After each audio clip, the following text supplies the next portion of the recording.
নমস্কার দর্শক বন্ধুগণ, সাধক জীবন চ্যানেলে সকলকে স্বাগত জানাই। আজকে শ্রীমদ্ কুলদানন্দ ব্রহ্মচারীজিউ রচিত তাঁর গুরুদেব শ্রী শ্রী বিজয়কৃষ্ণ গোস্বামীর জীবনের কিছু অলৌকিক ঘটনাবলী শ্রী শ্রী সদ্গুরু সংঘ হতে পাঠ। দ্বিতীয় খণ্ড, ব্রহ্মচর্যে দীক্ষা। আজ ব্রহ্মকুণ্ডে স্নানের মহাযোগ। শুনলাম সহস্র সহস্র লোক স্নানার্থে তথায় সম্মিলিত হইয়াছেন। আমাদের কুঞ্জেরও সকলেই আজ সেখানে গিয়াছেন। আমি অন্যান্য দিনের মতো সকালবেলা শৌচান্তে যমুনায় স্নান করিতে চলিলাম। ঠাকুর আমাকে ডাকিয়া বলিলেন, তুমি কেশিঘাটে গিয়ে মস্তক মুণ্ডন করে ব্রহ্মকুণ্ডে স্নান করে শীঘ্র চলে এসো, একটি শিখা রেখো। আমি গুরুদেবের কথা অনুসারে যমুনা তীরে যাইয়া কেশিঘাটে উপস্থিত হইলাম। সমস্ত মস্তক মুণ্ডন করিয়া শিখা মাত্র অবশিষ্ট রাখিলাম।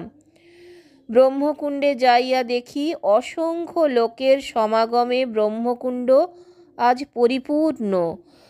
জল ভাঙ্গলার মতো এবং অতিশয় কদর্য ও ময়লা হইলেও স্নানার্থীদের ভাব ভক্তি দেখিয়া আমারও স্নানের জন্য অতিশয় আগ্রহ জন্মিল। অবগাহনান্তে তর্পণ সমাপন করিয়া অবিলম্বে কুঞ্জে আসিলাম। গুরুদেবের শ্রীচরণে প্রণামান্তে স্বীয় আসনে গিয়া বসিলাম। এই সময় ঠাকুর আমাকে ডাকিয়া বলিলেন, কুলদা, আমার আসন ঘরে এসো, এখনই তোমাকে ব্রহ্মচর্য দিব। বসবার একখানা আসন নিয়ে এসো। আমি একখানা আসন লইয়া ঠাকুরের ঘরে প্রবেশ করিয়া দেখি ঠাকুর পূর্বেই নিজ আসনে বসিয়া বসিয়া আছেন। আমাকে বলিলেন, পূর্বমুখ হয়ে আমার সম্মুখে বসো। আমি কম্বল আসনখানা পাতিয়া ঠাকুরের সম্মুখে স্থির হইয়া বসিলাম। তখন আমার হু হু শব্দে কান্না আসিয়া পড়িল। ভাবিলাম, গুরুদেব আজ আমাকে ঋষিমুনিদের পবিত্র ব্রহ্মচর্য ব্রতে দীক্ষা দিতেছেন। ঠাকুরের কত দয়া! ঠাকুর কিছুক্ষণ স্থিরভাবে থাকিয়া ধীরে ধীরে আমাকে বলিতে লাগিলেন, এই নৈষ্ঠিক ব্রহ্মচর্য ব্রত 12 বৎসর, 3 বৎসর বা 1 বৎসরের জন্য নেওয়া যায়। এখন তোমাকে 1 বৎসরের জন্য এই ব্রত দিচ্ছি। যদি নিয়ম রক্ষা করে ঠিকমতো এই 1 বৎসর চলতে পারো তবে আবার দেওয়া যাবে। নৈষ্ঠিক ব্রহ্মচর্যের নিষ্ঠাই মূল। নিষ্ঠাটি খুব চাই। নিজের নিষ্ঠা কোনো অবস্থাতেই ত্যাগ করবে না। যেসব নিয়ম বলে দিচ্ছি নিষ্ঠার সহিত সেসব নিয়ম রক্ষা করে চলবে। প্রতিদিন ব্রাহ্ম মুহূর্তে উঠে সাধন করবে। পরে প্রাতক্রিয়া সমাপন করে শুচি শুদ্ধ হয়ে আসনে বসবে। গায়ত্রী জপ করবে। তারপর গীতা অন্তত 1 অধ্যায় করে পাঠ করবে। পাঠ শেষ করে আবার সাধন করবে। স্নানান্তে গায়ত্রী জপ করে তর্পণাদি করবে।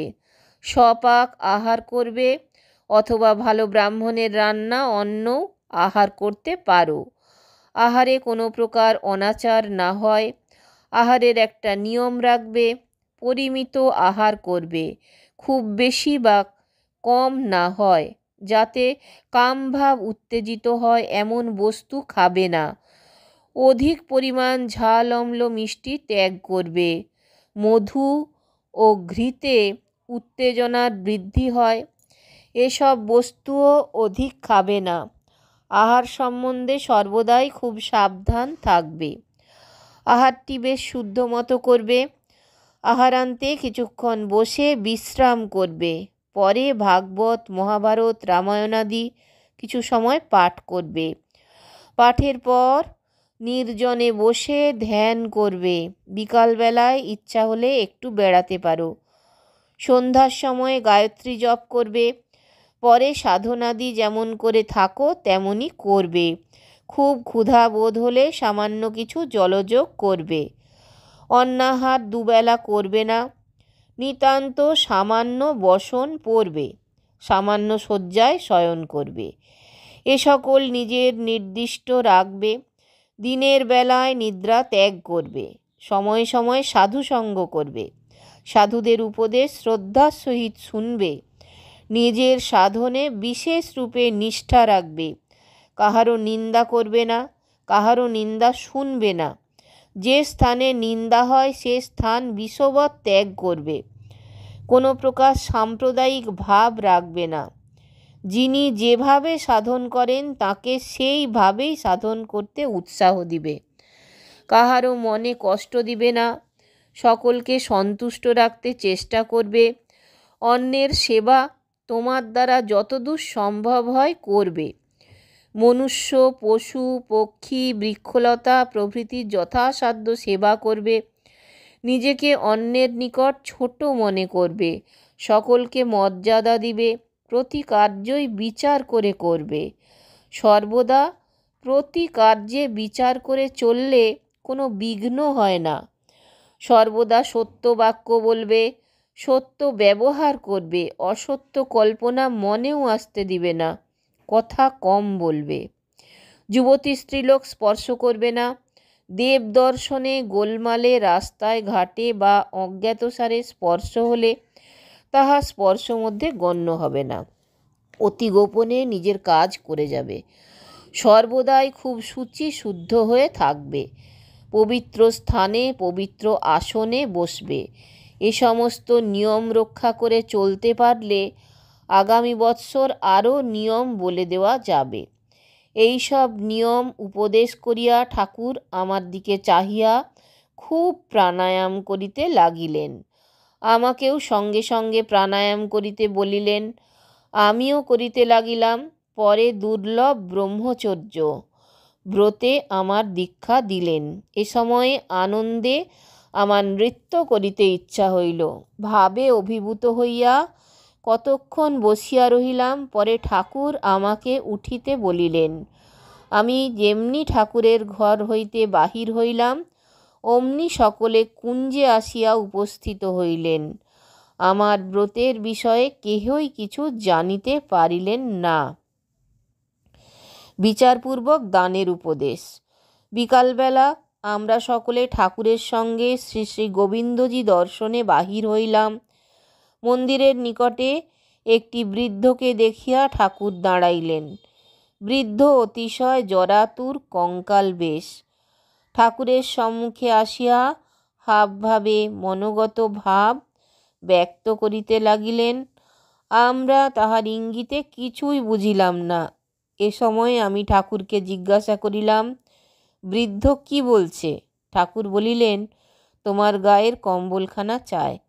আমি বললাম, দিয়া দিব নাকি? ঠাকুর বলিলেন, তোমার ইচ্ছা হলে দিতে পারো।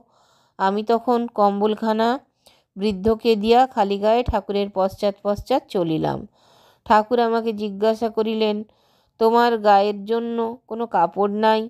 আমি বলিলাম, শুধু একখানা ছেঁড়া ধুতি আছে, আর কিছু নাই।